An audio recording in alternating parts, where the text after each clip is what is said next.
भदोई के चौरी थाना क्षेत्र के वेद मनपुर रोहा गांव निवासी पिंटू धीवर 17 की संदिग्ध परिस्थितियों में मौत को लेकर मंगलवार को चौरी बाजार में भारी हंगामा देखने को मिला। परिजनों ने हत्या का आरोप लगाते हुए वाराणसी भदोही मार्ग पर 100 रखकर चक्का जाम कर दिया। करीब 1.5 घंटे तक चले प्रदर्शन के दौरान सड़क के दोनों ओर वाहनों की लंबी कतारें लग गई। परिजनों के मुताबिक घटना वाली रात पिंटू के मोबाइल पर चौरी बाजार की एक ब्यूटी पार्लर संचालिका के मोबाइल नंबर से फोन आया था। फोन आने के बाद पिंटू घर से निकलकर चौरी बाजार पहुंचा। आरोप है कि इसके बाद उसके साथ मारपीट की गई और देर रात वह गंभीर रूप से घायल अवस्था में घर लौटा। सुबह उसकी मौत हो गई।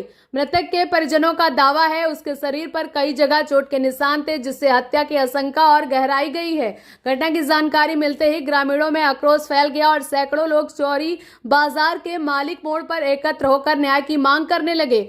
पिंटू चौरी बाजार में एक इलेक्ट्रीशियन की दुकान पर काम करता था और परिवार का सहारा माना जाता था। वह अपने माता पिता का इकलौता बेटा था। परिवार ने उसकी एक बहन भी थी। बेटे की मौत के बाद मां संध्या देवी का रो रो के बुरा हाल है, जबकि पूरा परिवार गहरे सदमे में है। सूचना पर सीओ और आई अशोक कुमार सिंह समेत चौरी थाने के पुलिस मौके पर पहुंची और पुलिस प्रदर्शनकारियों को समझाने का प्रयास किया।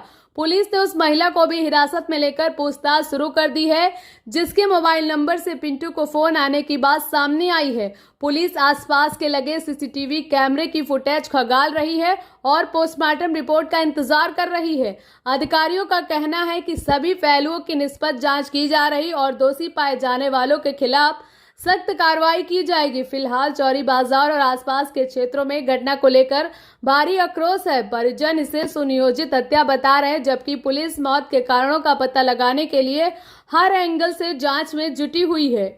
आप कहां से आप परिवार को समझाएंगे?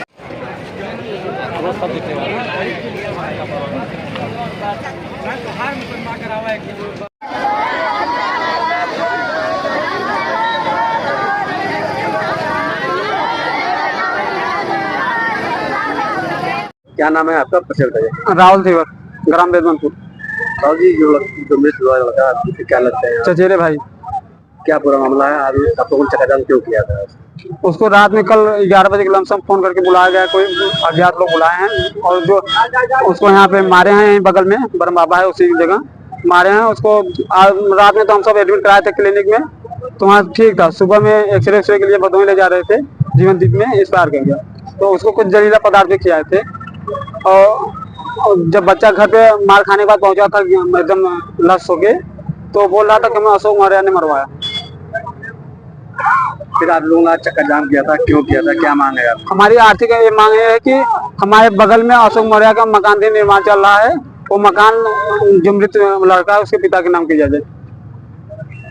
चक्का जाम आप लोगों ने क्यों किया था?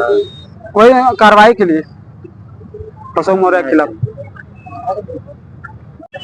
कल रात में पिंटू धीवर नाम के जो मृतक हैं, इनका किसी पड़ोस की ही लड़की के साथ प्रेम प्रसंग था, जिससे लड़की के घर वाले नाराज थे और रात में इनको किसी बहाने वश घर पे बुला के इनके साथ मारपिटाई किया, जिससे घर वाले लाकर इनको रात में क्लिनिक में एडमिट कराया।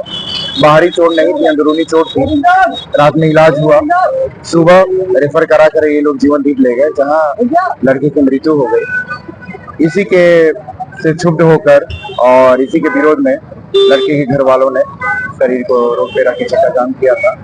उनकी मांग थी कि हमारे साथ न्याय हो और मृतक परिवार चूंकि गरीब है, तो उनको जो भी शासन प्रशासन की तरफ से आर्थिक सहयोग हो वो की जाए, इसी की मांग थी। मैं और एडीएम साहब मौके पे पहुंच के समझा बुझाकर उनको पूरा विश्वास दिलाया गया है, न्याय होगा। उन्होंने एक अभियुक्त का नाम भी बताया लड़की के पिता को, जिसको तुरंत तत्काल गिरफ्तारी करके मुकदमा भी लिख दिया गया है। बाकी भी आगे कार्रवाई में कुछ और भी यदि संदिग्ध आएंगे तो उनकी कार्रवाई उनके खिलाफ की जाएगी। बाकी एडीएम साहब की तरफ से भी आश्वासन दिया गया है, जो भी नियमानुसार आर्थिक सहयोग होगा वो किया जाएगा।